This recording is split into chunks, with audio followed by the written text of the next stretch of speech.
ነገር ሁሉ የታመንክ አንተ ነህና ክብርና ምስጋና ላንተ ይሁን።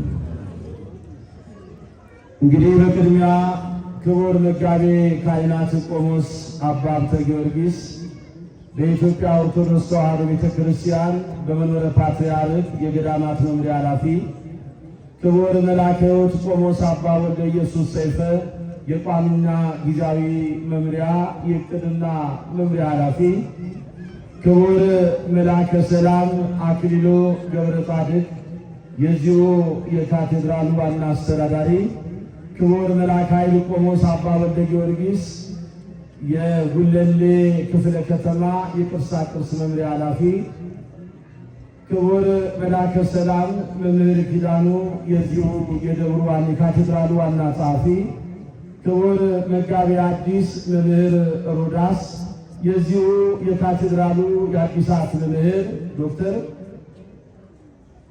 እንደዚሁም ክቡር አባ ቶማስ የምዕራፈ ቅዱሳን አቡነ ተክለ ሃይማኖት ቤተክርስቲያን አስተዳዳሪ፣ የገዳማትና አድባራት አስተዳዳሪዎች፣ አይንተ እግዚአብሔር አባቶች፣ ካህናት፣ ሊቃውንተ ቤተክርስቲያን፣ መምህራነ ወንጌል፣ አበው ዲያቆናት፣ የሰንበት ትምህርት ቤቱ ደቀ መዛሙርትና ዘማሪያን፣ አምላካችን እግዚአብሔር ዛሬ ለዚህ ሰዓት ለዚህ ዕለት ያደረሳችሁ ክርስቲያኖች ወገኖቼና ቤተሰቦቼ ሁላችሁም በልዑል እግዚአብሔር ስም እንደምን ቆያችሁ?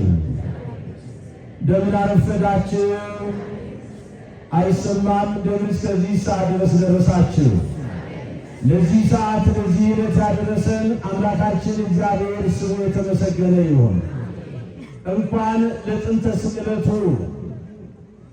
ሁላችንም ለዳንባት ዕለት የመስቀሉ ባለቤትና አዳኙ ጌታ መድኃኔ ዓለም ኢየሱስ ክርስቶስ ባለቤቱ ራሱ አደረሰን አደረሳችሁ።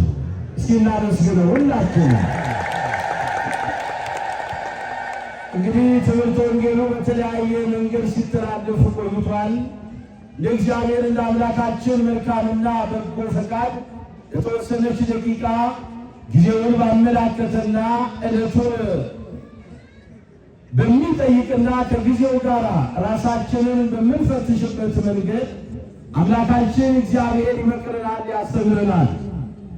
የትምህርታችንን ርዕስ ወበእንተ ኃጣውኢነ ውእቱ ተሰቅለ ዲበ ዕፀ በሥጋሁ ይላል።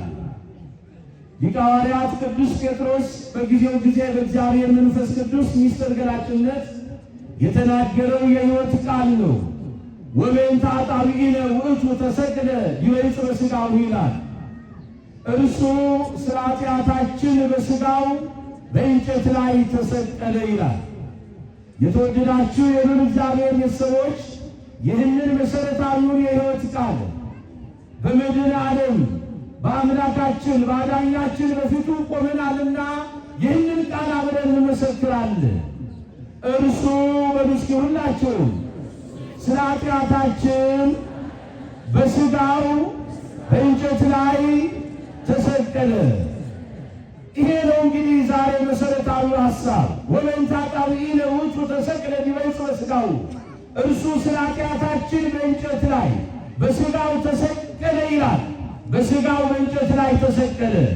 የዚህ ትምህርት መሠረታዊ ዓላማ ወልደ እግዚአብሔር ሕያው ወወልደ ማርያም ስግው የሆነው ከሦስቱ አካል አንዱ አካላዊ ቃል እርሱ እግዚአብሔር ወልድ፣ የተወደዳችሁ የልዑል እግዚአብሔር ሰዎች መድኃኒታችን ኢየሱስ ክርስቶስ በቀራንዮ ተራራ ለድኅነተ ዓለም በመስቀል ላይ ተሰቅሎ የተቀበለውን መከራና ይሄንን መከራ ደግሞ በምን አይነት መንገድ ለእኛ እንደገለጠው ከዚሁ ጋር ደግሞ አምላካችን መድኃኒታችን ኢየሱስ ክርስቶስ የዓለሙ መድህን ወደ መስቀል ሞት ያወጣውና ያደረሰው የማንና የማን ጉዳይ እንደሆነ በዚህ መንገድ ይሄንን በዋናነት የምናይበት መጽሐፍ ቅዱስን አስረጃ አድርገን አዋልድ መጽሐፍትንም አጣቅሰን በዚህ መንገድ ለተወሰነች ደቂቃ እናያለን። ወበእንተ ኃጣውኢነ ውእቱ ተሰቅለ ዲበ ዕፀ በሥጋሁ፣ እርሱ ስለ ኃጢአታችን አለ በሥጋው በእንጨት ላይ ተሰቀለ ያለው ሊቀ ሐዋርያት ቅዱስ ጴጥሮስ። የትምህርቱ መሠረታዊ ሐሳብ ይሄ ነው። አምላካችን መድኃኒታችን ኢየሱስ ክርስቶስ በመልዕልተ መስቀል ላይ የተቀበለውን መከራና ወደ መስቀል ሞት ያደረሰው ጉዳይ ምን እንደሆነ መጽሐፍ ቅዱስ ስለዚህ እውነት የሚናገረውንና ቅዱሳት መጽሐፍት የምንላቸው መጽሐፍ ቅዱስ ልጆች የምንላቸው አዋልድ መጽሐፍ በዚህ እውነት መነሻነት መጽሐፍ ቅዱስን መሰረት አድርገው ሊቃውንተ ቤተ ክርስቲያን የተናገሩትንም የተወሰኑ ሀሳቦችንም እናያለን። እግዚአብሔር መንፈስ ቅዱስ የራቀውን ምስጢር አቅርቦ የረቀቀውን ምስጢር አውጥቶ የተሰወረውን ምስጢር ገልጦ እንዲያስተምረን ፈቃዱ ይሁን። አምላክ ወላዲተ አምላክ ድንግል ማርያም በእናትነት ምልጃዋ ትርዳን። እንግዲህ ጌታችን አምላካችን መድኃኒታችን ኢየሱስ ክርስቶስ መድኃኔዓለም እርሱ መከራ መስቀል ለእኛ ሲል የተቀበለበት ምክንያት ምን እንደሆነ ቅድሚያ እናያለን ያለ የመጀመሪያው አምላካችን መድኃኒታችን ኢየሱስ ክርስቶስን ወደ መስቀል ሞት ያደረሰው የኔና የእናንተ የሕግ መተላለፍ ነው። አንዱ ጉዳይ ይሄ ነው። በሕግ መተላለፍ ምክንያት ነው። ሕግ ተላላፊዎች ስለነበርን፣ በደለኞች ስለነበርን፣ ለሕጉና ለሥርዓቱ ተገዢዎች መሆን ስላልቻልን፣ የሰው ልጅ የእግዚአብሔርን ሕግና ትእዛዝ ጠብቆ መኖር ስላልቻለ፣ ከሕጉና ከትእዛዙ ፈቀቅ ስላለ፣ በዚህ መንገድ ሕግ ተላላፊዎች በደለኞች ስለነበር መድኃኒታችን ኢየሱስ ክርስቶስ ወደ መስቀል ሞት ወጣ። ለመስቀል ሞት ያደረሰው አንዱ ምክንያት ይሄ ነው። መተላለፋችን፣ በደላችን ነው። ለዚህም ምስክርነቱ ከአበይት ነቢያት አንዱ ነቢየ እግዚአብሔር ቅዱስ ኢሳይያስ እንዲህ እያለ ያመጣዋል።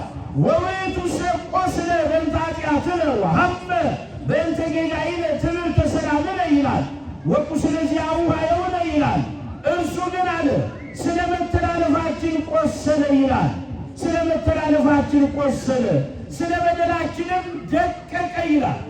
ስለ መተላለፋችን ቆሰለ፣ ስለ በደላችንም ደቀቀ። የደህንነታችንም ተግሣጽ በእርሱ ላይ ነበረ፣ በእርሱም ቁስል ይላል እኛም ተፈወስን ይላል ነቢየ እግዚአብሔር ቅዱስ ኢሳይያስ። የተወደዳችሁ የልዑል እግዚአብሔር ሰዎች ይህ ቃል በትንቢተ ኢሳይያስ ምዕራፍ 53 ቁጥር 5 ላይ የምናገኘው ኃይለ ቃል ነው። አምላካችን መድኃኔዓለም እርሱ ኢየሱስ ክርስቶስን ወደ መስቀል ሞት ያደረሰው የእኛ በደለኛ መሆን ነው። የእኛ ተላላፊዎች መሆን ነው። ሕጉን ስለተላለፍን ነው። በደል ስላደረግን ወደ መስቀል ሞት እንዲወጣ ግድ አሰኘው ይላል። በሁለተኛ መንገድ እርሱን መድኃኔዓለምን ለመስቀል ሞት ያደረሰው የእኛ ኃጢአት ነው። እኛ ኃጢአት በመስራታችን ስንል አንድ ሰው ኃጥእ ነው ከተባለ እግዚአብሔርን የሚመስልበትን መልኩን አጥቷል ማለት ነው። የመጀመሪያው የሰው ልጅ ተቀዳሚ ፍጥረትና አባታችን አዳም እንዲሁም ሔዋን ኃጢአት በመስራታቸው እግዚአብሔርን የሚመስሉበትን መልክ አጥተዋል። አንድ ሰው ኃጥእ ነው ሲባል እግዚአብሔርን የሚመስልበትን መልኩን አጥቷል። የተሰጠውን ጸጋ አጥቷል። እግዚአብሔርን መምሰል እርሱን የምንመስልበት ማለት ነው። የቸርነቱን፣ የበጎነቱን፣ የፍቅራዊውን፣ የርኅራኄውን ከእርሱ ጋር አዎ እኛ እሱን የምንመስልበትን ነገር አጥተናል። ስለዚህ የሰው ልጅ ኃጢአት ስለሰራ ኃጢአት ስላደረገ መድኃኒታችን ኢየሱስ ክርስቶስ ወደ መስቀል ሞት እንዲመጣ ግድ አሰኘው። የእኛ ኃጢአት ማድረግ የእኛ በደል መስራት ነው። አሁንም መጽሐፍ ቅዱስን አስረጃ አድርገን ነው የምናየው። እንዲህ ተብሎ የተነገረ ኃይለ ቃል አለ። እዚህ ብርሃነ ዓለም ማኅቶተ ቤተ ክርስቲያን ልሳነ ፍረት ሐዋርያው ቅዱስ ጳውሎስ በሮሜ መልእክቱ በምዕራፍ 5 ከቁጥር 6 ላይ እንዲህ ይላል። በእውነትም ክርስቶስ መጻ በዕድሜሁ ይሙት በእንተ ኃጢአትነ እንዘ ኃጥአን ንሕነ ይላል። ገና ደካሞች ሳለን አለ ክርስቶስ ዘመኑ ሲደርስ አለ ስለ ኃጢአተኞች ሞቷልና አለ። ገና ደካሞች ሳለን ዘመኑ ሲደርስ ክርስቶስ ስለ ኃጢአተኞች ሞቷልና አለ። ይመልስና ናሁን መጠን አፍቀረነ እግዚአብሔር እንዘ ኃጥአን ንሕነ ክርስቶስ ሞተ በእንቲአነ ይላል። ነገር ግን ኃጢአተኞች ሳለን አለ ክርስቶስ ስለኛ ሞቷልና እግዚአብሔር ለኛ ያለውን የራሱን ፍቅር አለ እስኪ ተመልከቱ እንዴት አድርጎ እንደወደደን አለ። እዚሁ ቁጥር 8 ላይ ሮሜ 5:8 ላይ። ስለዚህ የተወደዳችሁ የልዑል እግዚአብሔር ሰዎች አምላካችን መድኃኔዓለም እርሱ ኢየሱስ ክርስቶስን ለሞት ያደረሰው የእኛ ኃጢአት ነው። ኃጢአት የመስራታችን ጉዳይ ነው። ሊቀ ሐዋርያት ቅዱስ ጴጥሮስም እርሱ ራሱ አለ በሥጋው ኃጢአታችንን በእንጨት ላይ ተሸክሟልና በመገረፉ ቁስል ግን ተፈወሳችሁ ይለናል። የመጀመሪያው ጉዳይ ነው። የሉል እግዚአብሔር ሰዎች የመጀመሪያው በደላችን፣ መተላለፋችን፣ ኃጢአት መስራታችን አምላካችንን ለሞት አበቃው። በሌላ መንገድ የምናየው የሰው ልጅ የተሰጠው ነፃ ፈቃድ ነበረ። በተሰጠው ነፃ ፈቃድ ተጠቅሞ ለጠላት ሰይጣን ምክር ተገዢ በመሆንና የራሱን ፈቃድ ተጠቅሞ የማይገባውን ነገር በማድረጉ በዚህ ምክንያት የተሰጠንን የእግዚአብሔር የልጅነት ጸጋ በእውነት ስላጣን ይሄንን ያጣነውን የልጅነታችንን ጸጋ ሊሰጠን መድኃኒታችን እርሱ ኢየሱስ ክርስቶስ መድኃኔ ዓለም ኢየሱስ ክርስቶስ በመስቀል ላይ ተሰቀለ። ለዚህ ነው ሊቀ ሐዋርያት ያ ታላቁ ብርሃነ ዓለም ቤተ ክርስቲያን ቅዱስ ጳውሎስ እንዲህ እያለ ያመጣዋል። እስመ አሐዱ ሞተ ቤዛ ኩሉ በዘወዳ ሞተ ኩሉ ይላል። በዚህ በሁለተኛ ቆሮንቶስ ምዕራፍ 5 ቁጥር 14 ላይ አንዱ ስለ ሁሉ ሞተ ይልና እንግዲያስ ሁሉ ሞቱ ይላል። አንዱ ስለ ሁሉ ሞተ ይላል። አንዱ ስለ ሁሉ የሞተው የኔና የእናንተን ያጣነውን የልጅነታችንን ጸጋ ሊሰጠን ነው። ሰው በገዛ ፈቃዱ በሰጠው ነፃ ፈቃድ ኃጢአት ስለሰራ በጠላቱ ምክር ተታሎ ከልጅነት ጸጋው ስለወጣ ያጣነውን የልጅነታችንን ጸጋ ሊመልስልን መድኃኔ ዓለም ኢየሱስ ክርስቶስ በመስቀል ላይ ተሰቀለ። እንግዲህ ይህን ስናይ እኛ በዚህ ሁኔታ ወንጀለኞች፣ አመፀኞች፣ በደለኞች ሆነን ሳለ እርሱ መድኃኔ ዓለም ኢየሱስ ክርስቶስ ልዩ የሆነውን ፍቅሩን በዚህ መንገድ መግለጹን እኛን እንዲሁ ማፍቀሩን ስንመለከት ምን አይነት ፍቅር እንደሆነ ያስደንቀናል። በደለኞች ሳለን፣ ተላላፊዎች ሳለን፣ አመፀኞች ሳለን በምን አይነት መንገድ እንዳፈቀረን ስንመለከት በደለኛውን ማን ያፈቅረዋል? ወንጀለኛውን ማን ያፈቅረዋል? አመፀኛውን ማን ያፈቅረዋል? በበደል ውስጥ ሳለን፣ በአመፅ ውስጥ ሳለን፣ በወንጀል ውስጥ ሳለን ግን መድኃኔ ዓለም አፈቀረን። ክብር ምስጋና ለስሙ ይሁን። እናመሰግነዋለን። እግዚአብሔር ይህንን እውነታ የምንመለከተው ለዚህ ብለው እንግዲህ ይህንን እውነተኛውን ፍቅር በሚገልጽበት ሰዓት ከእግረ መስቀሉ ስር ያልተለየው ሐዋርያው ወንጌላዊው ቅዱስ ዮሐንስ ወልደ ነጎድጓድ ስለዚህ ፍቅር ሲናገር አልቦ ዘያቢ ወይይ ስንት ፍቅር አለ ከመመሲ ዘይኔጡ ነፍሶ ቤዛ ነፍሰ ይላል። ነፍሱን ስለ ወዳጆቹ ከመስጠት ይልቅ አለ ከዚህ የሚበልጥ ፍቅር ለማንምና ለማን የለውም አለ። በዮሐንስ ወንጌል ምዕራፍ 15 ቁጥር 13 ነፍሱን ስለ ወዳጆቹ ከመስጠት ከዚህ የሚበልጥ ፍቅር ለማንምና ለማን የለውም። የተወደዳችሁ የሉል እግዚአብሔር ሰዎች ታዲያ ይሄንን ስናይ በበደል ውስጥ፣ በአመፅ ውስጥ፣ በመተላለፍ ውስጥ ሳለን አፈቀረን። ይህንን እውነታ ነው እንግዲህ የሞተልን ቤዛ ሊሆነን ነው፣ ሊቤዠን ነው፣ ሊታደገን ነው፣ ከዘላለም ሞት ነፃ ሊያወጣን ነው መድኃኔ ዓለም ኢየሱስ ክርስቶስ ይህን ሁሉ መከራ መስቀል የተቀበለው። ለዚህም ታላቁ ቤተ ክርስቲያናችን ሊቅ ቅዱስ ያሬድ ይህንኑ እውነተኛውን ሐሳብ መነሻ አድርጎ እንዲህ እያለ ያመጣዋል። ተሰቅለ ወሐመ ቤዛ ኩሉ ኮነ ይላል። ተሰቅለ ወሐመ ቤዛ ኩሉ ኮነ፣ ተሰቀለ፣ ታመመ፣ መከራን ደግሞ ተቀበለ፣ የሁሉም ቤዛ ሆነ ይላል። ተሰቀለ፣ ታመመ፣ መከራን ሁሉ ተቀበለ፣ የሁሉም ቤዛ ሆነ። የሁሉም ቤዛ ማን ነው? አይሰማም። የሁላችንም ቤዛ ማን ነው? መድኃኔ ዓለም ኢየሱስ ክርስቶስ ነው። ለስም አጠራሩ ክብር ምስጋና ይግባው። የሁሉም ቤዛ ሆነ ይለናል። ይህን ቃል ነቢየ እግዚአብሔር ቅዱስ ኢሳይያስ ወውእቱሰ ነሣእነ ወጾረ ሕማመነ ወበእንቲአነ ሐመ ይላል። በእውነት ደዌያችንን ተቀበለ፣ ሕመማችንንም ተሸክሟል። ይህንን ቤዛነቱን ገልጾልናል አለ። ስለዚህ አሁን የምናየውና የተረዳነው አምላካችን መድኃኒታችን ኢየሱስ ክርስቶስን ወደ መስቀል ሞት ያደረሰው የእኛ ኃጢአት ነው፣ የእኛ በደል ነው፣ የእኛ መተላለፍ ነው። ለዚህ ሁሉ መከራ መስቀል ያደረገው እሱ በባህሪው ንጹሕ ነው፣ አንዳችን በደል የለበትም። በሥራው ጉድለት አስተውሉ። በባህሪው ደግሞ ኃጢአት የሌለበት አምላክ ነው። ይህንን እናምናለን። ታዲያ በየዓመቱ ዛሬ መጋቢት 27 ቀን የምናስበው የአምላካችን የመድኃኒታችን የኢየሱስ ክርስቶስን የጥንተ ስቅለቱን በዓል በምናስብበት ሰዓት እዚሁ በእግረ ሥጋ ቆመን አይደለም።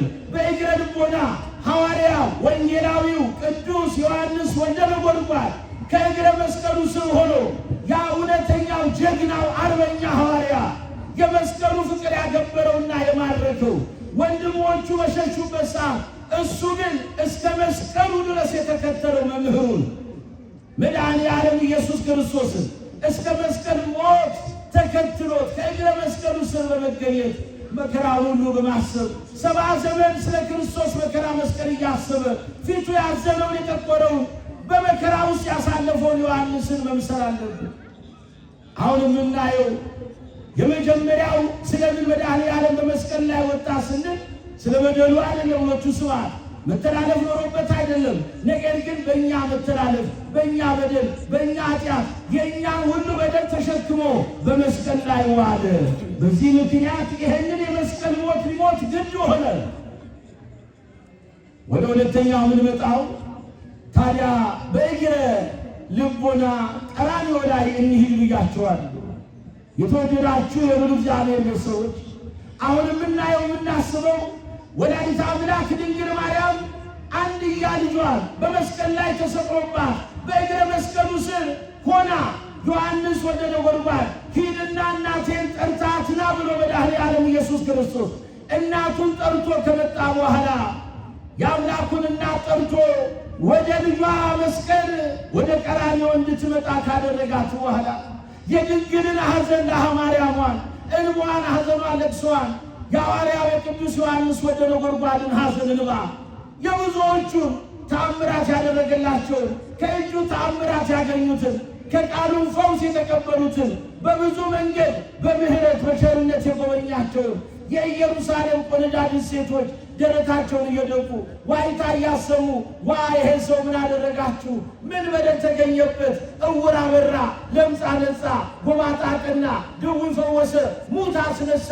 በዚህ ሁሉ መንገድ ይህን ሁሉ መከራ መስቀል ለምንድን ነው የምታከብሩት? እያሉ በወገኖቻቸው በአይሁድ ላይ ይሄን አመፅ እየተናገሩ ስለ ክርስቶስ ደግሞ ደረታቸውን እየደቁ ያነቡትን የኢየሩሳሌም ቆነጃጅት ሴቶችን ከእግረ መስቀሉ ስር የተገኘችው እናቱ ድንግልን ደግሞ ሐዋርያው ቅዱስ ዮሐንስን እናስብበታለን። እስኪ ሁላችሁም እንዲሁ ለአንድ ሰከንድ ሕሊናችሁን ሰብስቡና በእግረ ልቦና ቀራንዮ ላይ ሄዱ። መከራውን ጥቂት እንመልከት። እግዚአብሔር አምላክ በዚህ መንገድ እንዲያስበን ፈቃዱ ይሆንልን። እንግዲህ መጋቢት 27 ባሰብን ቁጥር እንደ ቅዱስ ዮሐንስ ወልደ ነጎድጓድ እንደ አምላክ ድንግል ማርያም በእግረ ልቦና ቀራንዮ ላይ ልንተከል ግድ ያስፈልጋል። ይሄን ባሰብንበት ሰዓት ላይ በመስቀሉ ስር እንዳለን በመረዳት ነገር ግን የመስቀሉን ፍቅር በልባችን አትመን፣ በመስቀሉ የተደረገልንን የማዳኑን ኃይል በልባችን አትመን። መስቀሉ ትምክህታችን፣ መስቀሉ ጽናታችን፣ መስቀሉ ቤዛችን፣ መስቀሉ ኃይላችን፣ መስቀሉ መንገድ መሪያችን፣ አመላካታችን፣ መስቀሉ ማሸነፊያችን እንደሆነ በዚህ መንገድ ይሄን እያሰብን በመስቀሉ ፍቅር ውስጥ ሆነን ዘወትር ይህንን መስቀል በሕሊናችን እያመላለስን ሁል ጊዜ በመውጣት በመግባት በመስራት በማረፍ ከመስቀሉ ጋር ተጣብቀን እንድንኖር ማድረግ ሌላ ጉዳይ አይደለም። መድኃኔ ዓለም ኢየሱስ ክርስቶስ እርሱ በጥፊ ተመታ። የኔንና የእናንተን በዲያብሎስ ጥፊ የተመታ ነውን የእኛን ገጸ ልቦና እንግዲህ ነፃ የማውጣቱን ምስጢር መድኃኔ ዓለም በጥፊ ተመታ። በዚህ ብቻ አይደለም፣ በመስቀል ላይ አዘንብሎ እሱ ጎንበስ ብሎ ተፈጸመ አለ። እኔና እናንተን ደግሞ ካቀረቀርንበት ቀና አደረግን። እሱ እጆቹን በሚስማር ተቸነከረ። ደግሞም የኔና የእናንተን ኃጢአትና በደል ይሠራ የነበረውን የበለሱን ቅጠል ቀጥፎ የበላውን ሞት ያመጣውን እጃችንን እንደገና ቀደሰው። እሱ ሁለቱን እግሮቹን በመስቀል ላይ በአንድነት እንዲቸነከሩ ተደረገ። ሁለቱ እግሮቹ በእርጥብ እንጨት መስቀል ላይ ተቸነከሩ። የኔና የእናንተ እግሮች ወደ ሞት አደባባይ የሚሮጡት ወደዚያ ወደ ዕፀ በለሱ ይሮጥ የነበረው እግሮቻችን እንዲቀደሱ አደረገ። በዚህ መንገድ ይህን ሁሉ እናስባለን። ስለዚህ ስለ እኛ ሲል በመስቀል የተቀበለውን መከራ በእውነት ስናስብ በየትኛው አይምሯችን ነው የምናሰላስለው? በየትኛው ልቦናችን ነው ይሄንን ነገር የምናስበው? በምን አንደበት ነው የመስቀሉ ፍቅር የሚገለጸው? አሁን መከራ መስቀሉን ማሰብ አይቻልም ወገኖች። የትኛው ህሊና ነው ይሄንን የሚያመላልሰው? በየትኛው ልቦና ይታሰባል? በየትኛውስ አንደበት ይሄ ይተረጎማል? የክርስቶስ መከራ መስቀል ከምናስበው ከምንለው በላይ ነው ወገኖቼ። ዛሬ እንዲሁ እንደቀላል ተርጉመነው ብቻ ተናግረነው ብቻ የምንጨርሰው ጉዳይ አይደለም፣ ከአይምሮ በላይ ነው። እንደውም ገና ስናስበውና ወደ ራሳችን ስንመለከት የራሳችንን ማንነት ወደ ኋላ ለመመልከት እንኳን አንችልም። ከአይምሯችን በላይ ነው፣ ከምናውቀው እውቀት በላይ ነው። መከራ መስቀሉን ባሰብን ቁጥር ይሄ ነው እንግዲህ የተቀበላቸው 13 ሕማማተ መስቀል ናቸው። እነዚህን ዘርዝረን አይደለም፣ በጥቂቱ እስኪ መጋቢት 27 እንዴት እናስበው። ዘመኑ ዘመነ ማርቆስ ነው። ዕለቱ ዓርብ ነው። ዓመተ ምሕረቱ 33 ነው። መድኃኔዓለም ኢየሱስ ክርስቶስ በ33 ዓመቱ በቅዱስ መስቀል ላይ ተሰቀለ። በሚሰቀልበት ሰዓት ላይ የምናየውና የምንረዳው እውነት አለ። መከራ መስቀሉን ስናስብ እንግዲህ ወገኖቼ ክርስቲያኖች መድኃኒታችን ኢየሱስ ክርስቶስ ለመጀመሪያ ጊዜ ክፉዎች አይሁድ ቀን ቀን እያስተማረ ማታ ማታ ደግሞ እየጸለየ ከሚያድርባት ከደብረ ዘይት ተራራ ከጌቴሴማኒ ላይ ይዘው ሲመጡ 5 ጊዜ ስንት ጊዜ አልኳችሁ? አይሰማም። 5 ጊዜ ከጌቴሴማኒ ተነስቶ እስከ ሊቀ ካህናቱ ግቢ እስኪደርስ ድረስ በምድር ላይ ፈጥፍጠውታል። በእግረ ልቦና ቀራንዮ ላይ ሂዱ ብያለሁ። 5 ጊዜ መሬት ላይ እንዲወድቅ አድርገውታል። ከጌቴሴማኒ ይዘውት እስከ ሊቀ ካህናቱ ግቢ እስኪደርስ ድረስ። በሁለተኛው እንደገና 25 ጊዜ የራሱን ፀጉር እያያዙ እያንጠለጠሉ ይስቡት ነበር ይላል። የራሱ ፀጉር ያምር ነበር፣ ከትከሻው በታች ይወርዳል። የራሱን ፀጉር ይዘው ያንጠለጠሉት ነበር፣ ይስቡት ነበር፣ ይነጩት ነበር። ስንት ጊዜ? 25 ጊዜ። 62 ጊዜ ጀንፎ ባለው በትር ደረቱን በወደቀበት ይመቱት ነበር፣ ይለቁት ነበር። ጀንፎ ብረቱ ራሱ ዘንጉ የብረት ነው። እንደገና ከውስጡ ደግሞ ልክ ጫፉ ላይ የብረቱ ጀንፎ ብረት ነው። በዚያ ደረቱን ይመቱት ነበር 62 ጊዜ። የእግዚአብሔር ልጆች ከአይምሯችን በላይ ነው።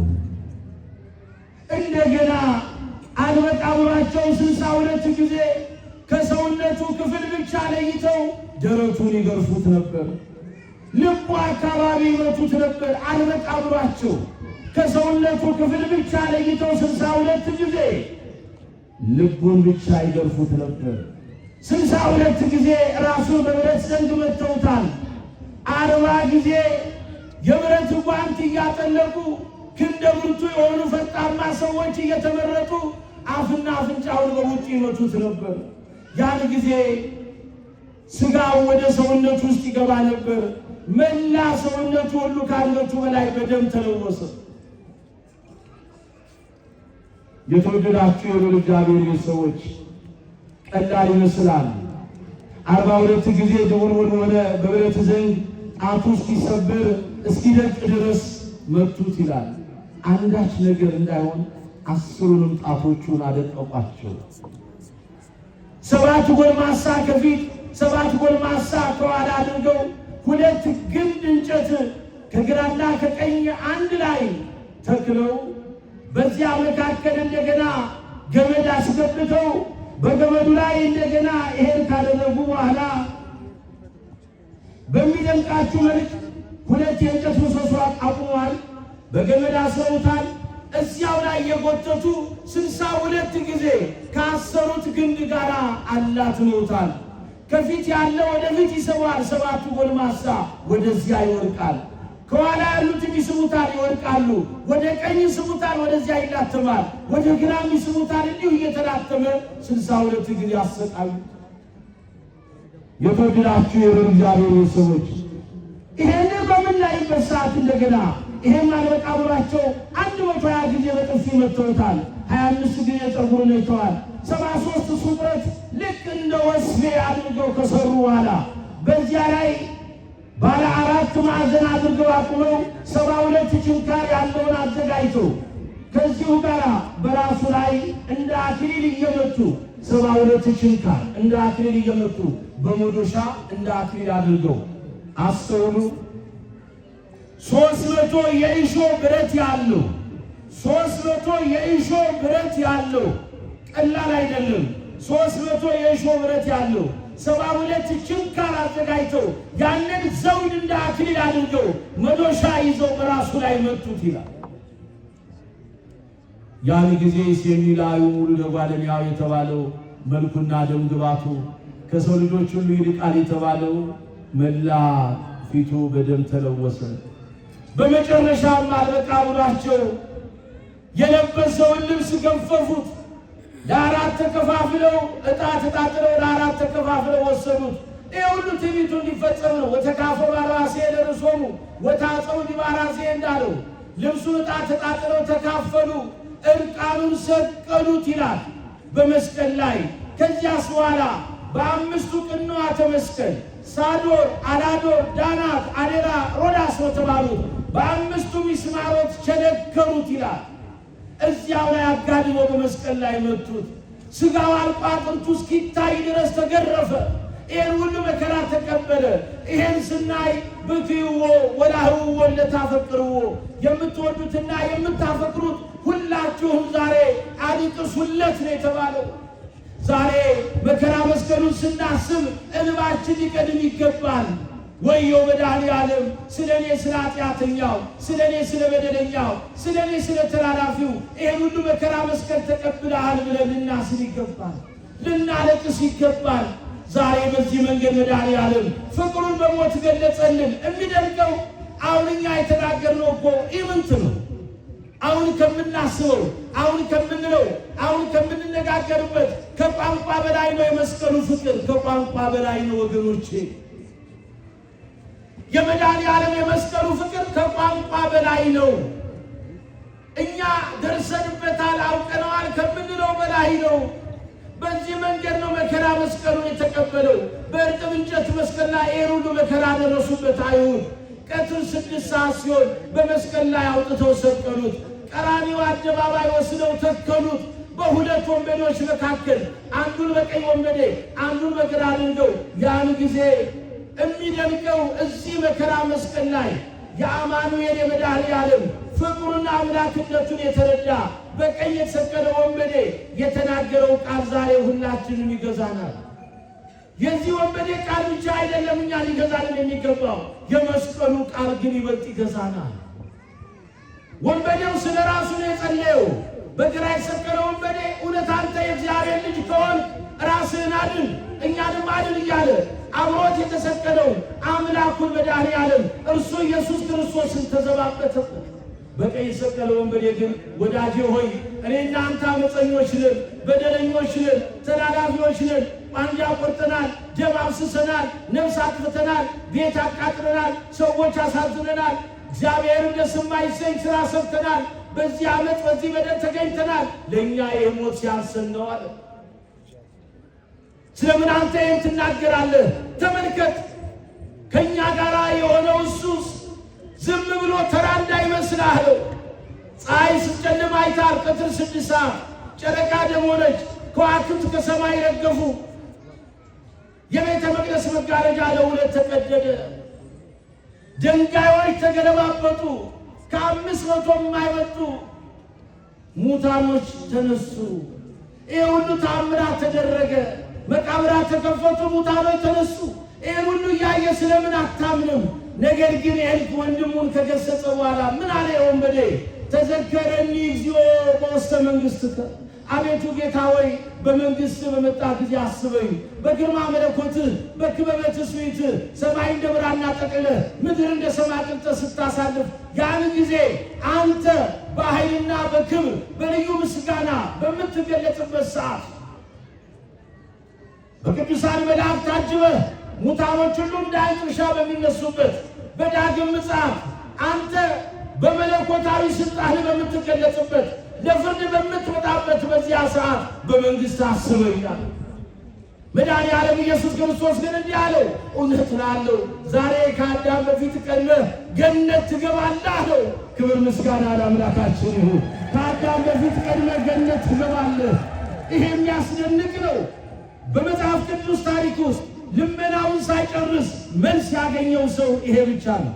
ገና ተናግሮ የተናገረውን ቃል ሳይፈጽም እውነት እልሃለሁ ያለው መድኃኔዓለም ዛሬ ቀድመህ ከአዳም በፊት ገነት ትገባለህ። የተዘጋችው በር ለአንተ ለወንበዴው፣ ለአንተ ለዓመፀኛው ክፍት ሆናልሃለች።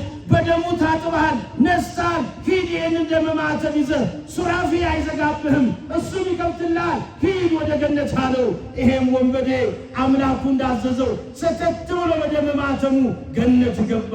ክብር ምስጋና ለአምላካችን ይሁን። እግዚአብሔር ልጅ ታዲያ ከመስቀሉ ቃል የምንማረው ምንድን ነው? በክርስቶስ ኢየሱስ የነበረው ይህ ሐሳብ፣ በመድኃኔዓለም የነበረው ሐሳብ ምን ነበር? በማንም ላይ የማንንም በደል አስቦ አልፈረደም። የሚደንቀው ይሄ ነው። ዛሬ ፈራጆች በዝተናል። ዛሬ አንተ እንዲህ ነህ፣ አንተ እንዲህ ነህ እያልን ስም የምናጠለሽ በዝተናል። የስም ላጲሶች በዝተናል። የቲክቶክ ጳጳሳት በዝተናል። ይነገራል። ይህን መረዳት ያስፈልጋል። ማን ከሳሽ ማን ወቃሽ አደረገ? ክርስቶስ የማንንም በደል አላሰበም። በመስቀል ላይ ሆኖ የማንንም በደል አላሰበም። ያን ሁሉ መከራ አድርሰውበት፣ ያን ሁሉ ግፍና እንግልት አድርሰውበት ከሊቶስ ሥራ እስከ ቀራንዮ አደባባይ ምን አይምሮ ነው ይህን የሚያሰላስለው? ምን ልቦና ነው የሚያስበው? ምን አንደበት ነው የሚናገረው? ቋንቋ የለም፣ ቃል የለም፣ ከቃል በላይ ነው። ከቃል በላይ ነው ይሄ መስቀሉ ፍቅር። ወገኖች በመስቀል ላይ ሆኖ ምን አለ? አባ አባ ስረይሎሙ እስመ በዘያእምሩ ይገብሩ። በክርስቶስ ኢየሱስ የነበረው የሐሳብ በእናንተ ዘንድ ደግሞ ይሁን እኮ ነው። አባት ሆይ የሚሰሩትን አያውቁምና ምን በላቸው? ንገሩኛ። ምን አይነት ምሕረት ነው? ምን አይነት ፍቅር ነው? የሚሰሩትን አያውቁምና ይቅር በላቸው አለ። እንዲያ ያንገላቱትን፣ እንዲያ የገፉትን ተጠማሁ እያለ ሐሞትና ኮምጣጤ ቀላቅለው መራራ ወንጻት አምጥተው በሰፍነግ ሞልተው ያ የሕይወት ውሃ የሚያጠጣንን ዛሬም ለዘጸማ ይምጻ ሀቤ ወይሴ የሚለውን ጌታ የተጠማ ካለ ይምጣ ይጠጣ የሚለውን መድኃኔዓለም የሕይወት መጠጣችን የሕይወት ምግባችን የሆነው መድኃኔዓለምን ተጠማሁ ሲል ነቢያቱ የእሱ ጥማት ነበረባቸው። ሐዋርያቱ የእሱ ጥማት ነበረባቸው። መዝሙረኛው ልበ አምላክ ቅዱስ ዳዊት ነፍሴኒ ከመ ምድረ በዱ ጸማተከ እኮ ያለ ነፍሴ እንደ ምድረ በዳ አንተን ተጠማች እኮ ያለ አንተን ተጠማች። ማይዜ በጽህ ወይኔ ገጾ ለአምላኬ ጥማቴን መቼ ነው ማረካው? መቼ ደርሼ የአምላኬን ፊት መቼ ባየሁ አለ ዳዊት። የእግዚአብሔር ልጆች ከቃሉ ጋር ናችሁ? አይሰማም? ከቃሉ ጋር ነን? ቀራንዮ እንዳላችሁ አስቡ። የሚሰሩትን አያውቁምና ይቀበላቸዋል። በክርስቶስ ኢየሱስ የነበረው ሐሳብ ይሄ ነው። በደላቸውን አላሰበባቸውም። ነቢየ እግዚአብሔር ቅዱስ ኢሳይያስ የጻፈው ይሄ ነው። የእግዚአብሔርን ሐሳብ ሲናገር ምን አለ? እግዚአብሔር እንዲህ ይላል፣ መተላለፋችሁን ስለ እኔ የምደመስስ እኔ ነኝ፣ ኃጢአታችሁን አላስብም። ነገር ግን ኑና እናንተ አሳስቡ ይላል እግዚአብሔር አለ። አይደለም? እስኪ ይህን ቃል በሉ። መተላለፋችሁን መድኃኔዓለም ወደ መስቀል ሞት ያመጣው የኛ መተላለፍ ነው አይደል? ስለዚህ መተላለፋችሁን በሉ። ስለ እኔ ስም በሉ እንጂ ይሄ ቃል እኮ እግዚአብሔር ነው። ስለ እኔ ስም የምደመስስ እኔ ነኝ። ኃጢአታችሁን አላስብም፣ እናንተ ግን አሳስቡ። አይደል የተነገረን ስለ ገብረ ማርያም አንተ ወልደ ማርያም መጥተህ ኃጢአት ተናገር አልተባልኩም። ወለተ ማርያም ስለ ወለተ ሕይወት ኃጢአት ዲና ነይ መጥተሽ ተናገሪ አልተባለም። መተላለፋችሁን ስለ ራሴ ስል የምደመስስ እኔ ነኝ። ብቻ ከእናንተ የምፈልገው ኃጢአታችሁን ብቻ አሳስቡኝ። ለዚህ እኮ ነው ያ ወንበዴ ወንድሙን ገሰጸውና ስለ ራሱ ምን ኃጢአት ምን አለ? ጌታ ሆይ ተላላፊ ነኝ፣ በደለኛ ነኝ፣ ኃጢአተኛ ነኝ። በመንግሥት በመጣ ጊዜ ምን አድርጌ? አቤት በቃ ስለ ራሱ። ሌላው መድኃኒዓለም ኢየሱስ ክርስቶስ በማንም ላይ አይፈርድም፣ ደግሞም አልፈረድም። ይሄን የምናየው በመስቀሉ ላይ ነው። በክርስቶስ ኢየሱስ የነበረው ይህ ሐሳብ ቅድም ብያለሁ፣ መስቀሉ በልባችን ይተከል ያለ የመስቀሉ ቃል ሊገዛን ይገባል። የማንንም ኃጢአት አላሰበም፣ በማናቸውም ላይ አልፈረደም። እንዳይፈረድብን ደግሞ እኛ ዛሬ በራሳችን ላይ ፈርደን ወደ መድኃኔዓለም እንቅረብ። እስኪ ሁላችን በራሳችን ላይ እንፍረድ። በመጽሐፍ ቅዱስ ታሪክ ውስጥ በራሱ ፈርዶ ራሱን ወደ ጥልቁ የወረወረ አንድ ሰው እናውቃለን። ማን ነው እሱ? በብሉይ ኪዳን ታሪክ አቤት ከደቂቅ ነቢያት አንዱ ማን ነው እሱ? ነቢየ እግዚአብሔር ቅዱስ ዮናስ በራሱ ላይ ፈርዶ ማዕበሉ ሲነሳ፣ ወጀቡ ሲበረታ፣ ካፒቴኑ ግራ ገብቶት ከአስተናጋጆቹ ጋር ወዲያና ወዲህ ሲጨናነቁ ወደ ተርሴስ ሊኮበልል የነበረው ዮናስ ግራ በተጋቡበት ሰዓት እሱ ያንቀላፋል። ያ ካፒቴን አንድ እንግዳ ሰው ገብቶ ነበር። እስኪ ጥሩት የት ነው ያለው ሲባል በመርከቡ 3ኛ ክፍል ነው ያለው ዮናስ። ዮናስን ቀሰቀሱት፣ አስነሱት። ስለዚህ እኛ እንዲህ ይሆን አንተ ተኝታል፣ እባክህ አንተ ሰው ከወዴት ነው የመጣኸው? ወገን ማን ነው? አገር ማን ነው? ስምህስ ማን ነው? ደግሞ ስራስ ምንድን ነው ተብሎ ከተጠየቀ በኋላ ዮናስ ማንነቱን ተናግሮ ስራው እግዚአብሔርን ማምለክ እንደሆነ ከመሰከረ በኋላ በቃ እናንተ ስለምንምና ስለምንም ነገር አትጨነቁ፣ ይሄ ሁሉ ነገር የሆነው በእኔ ነው። ኃጢአተኛው፣ በደለኛው፣ ተላላፊው እኔ ነኝ። እኔን ወደ ጥልቁ ከወረወራችሁኝ ማዕበሉን ጸጥ ይላል። ወዳጄ ክርስትና ወደ ራሳችን መመልከት ነው። ክርስትና ተግባራዊ ሕይወት እንጂ ቃላዊ ክሸና አይደለም። ቃላዊ ክሸና አይደለም። ክርስትና ተግባራዊ ሕይወት ነው። የተግባር ሕይወት ነው ክርስትና። ለዚህ ነው ነቢየ እግዚአብሔር ቅዱስ ዮናስ በራሱ ላይ ፈረደ። እኔን ክተቱኝ፣ ባህሩ ጸጥ ይላል፣ ማዕበሉ ጸጥ ይላል አለ። ይሄን ያውቃል ዮናስ። ወገኖቼ ይሄን እናውቃለን። ክርስትና ይሄን የሚያስተምረን ዛሬ መስቀሉ የሚገልጽልን ይሄንን ነው። በመስቀሉ ላይ ሁሉን አንድ ነው ያደረገው መድኃኔዓለም። ማንንም አለያየም። ዛሬ ቋንቋ ለያየን፣ ዛሬ ነገድ ለያየን፣ ዛሬ ወንዝ ለያየን፣ ዛሬ ዘር ለያየን፣ ዛሬ በተለያየ መንገድ ተለያይተናል። ይሄ የክርስቶስ መገለጫው አይደለም። ንሕነሰ ንሰብክ ለተሰቅለ ክርስቶስ አካልን፣ እኛ የተሰቀለውን ክርስቶስ ኢየሱስን እንሰብካለን ካለን ፍቅር እንሰብካለን፣ ሰላም እንሰብካለን፣ አንድነት እንሰብካለን፣ ለቤተ ክርስቲያን አንድነት ሉዓላዊነት እንሰብካለን። ልዕልናዋን የቤተ ክርስቲያን ኦርቶዶክሳዊ ተዋሕዶ ሃይማኖታችን እንገልጣለን። አትፍራ በእምነት። ማንም በራሱ እንደፈለገ በእምነቱ ይናገር የለ እንዴ? ሃይማኖታዊ ጉዳይ ላይ ስስ ነው። ይሄ ነው እስከ ሞት ድረስ ሊያደርሰን የሚገባው። መድኃኔዓለምን ይህ ፍቅር ለእኔና የእናንተ ፍቅር አገብሮት እስከ ሞት ድረስ አድርሶታል። ከዚህ ከመስቀሉ ፍቅር የሚለየን ማን ነው? ይህን እውነታ ይዘን መጓዝ ያለብን። ስለዚህ ከመስቀሉ የምንማረው ሁሌ ቀራንዮ የሆነ ሕይወታችን በሙሉ። ስለዚህ ቀራንዮ ላይ የተከለ ክርስቲያን በሚሆነው እየሆነ ባለው አይደነግጥም። አትደንግጡ።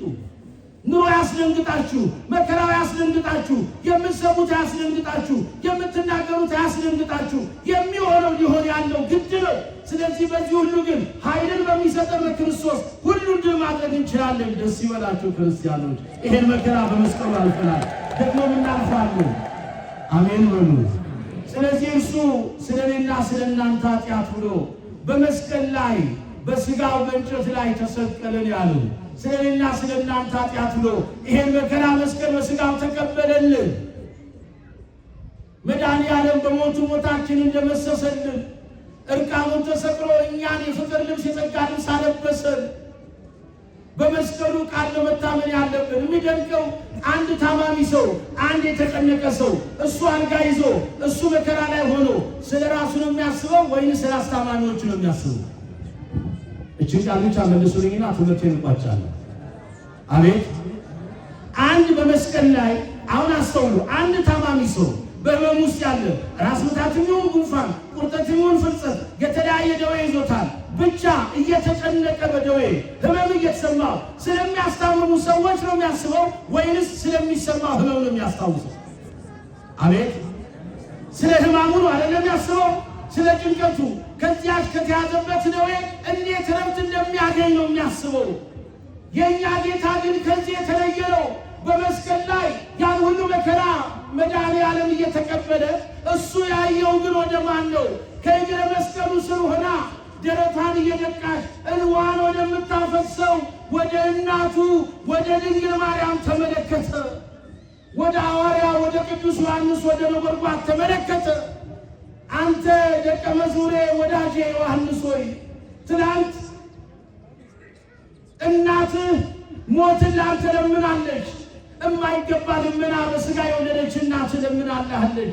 ዛሬ ግን ከዚህ አይነት ልመና የተለየ ልመና የምትለምንልህ፣ ሰላምህን፣ ፍቅርህን፣ ሕይወትህን ሁሉ የምታስተካክልልህ፣ ልመኗ የተሰማ የተደመጠ፣ ሳትጠይቅ ገና ጥያቄዋ የተመለሰ፣ በእውነት ልመኗ ፊት የማያስመልስ አንገት የማያስቀልስ እናት ሰጥቻለሁ፣ እነኋት እናትህ ብሎ እኮ ነው የሰጠው። የሚደንቅ ነው። በመስቀል ላይ ሆኖ ይሄን መከራ ስለ ራሱ አላሰበም። መድኃኔዓለም ስለኔና ስለእናንተ በዮሐንስ እናት አድርጎ ድንግልን ሰጥቶናል። ድንግል እናቱን ደግሞ እነሆ ልጅሽ እናቴ ሆይ በእኔ ፈንታ ዮሐንስ ልጅሽ ይሁንሽ አለ። ዮሐንስን ልጅ አድርጎ እሷን ለዮሐንስ እናት አድርጎ ሰጠ። ከዚያ ሰዓት ጀምሮ የመስቀሉ ስር ስጦታ እናት ሰጥቶናል። እሱ በመስቀል ላይ ስለኛ ሞታችንን በሞቱ ደመሰሰ። በመስቀል ላይ ፍቅሩን ገለጸ። ድንግል እናት አድርጎ ለኛ ሰጠን። ሞታችን በሕይወት ተለወጠ።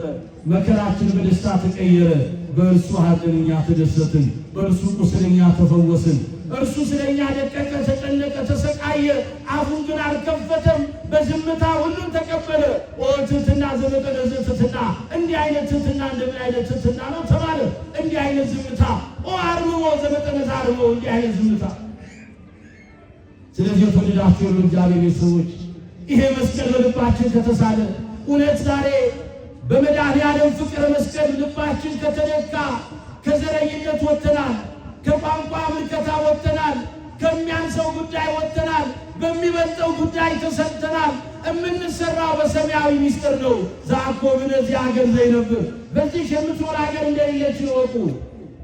ለእኛ ሀገራችን በሰማይ ነው። የምትመጣን እየናፈቅን ከሥጋ ፈቃድ ከሥጋ ሐሳብ ነፃ ወጥተን በመስቀሉ ፍቅር ታትመን ቅዱስ ሥጋውን በልተን ክቡር ደሙን ጠጥተን የዘላለም ሕይወት እንድናገኝ መድኃኔዓለም ይርዳን። በነበረ ሰዓትና ጊዜ ረዳን የመከረን የአባቶቻችን የቅዱሳን አምላክ ልዑል እግዚአብሔር ስሙ ይክበር ይመስገን።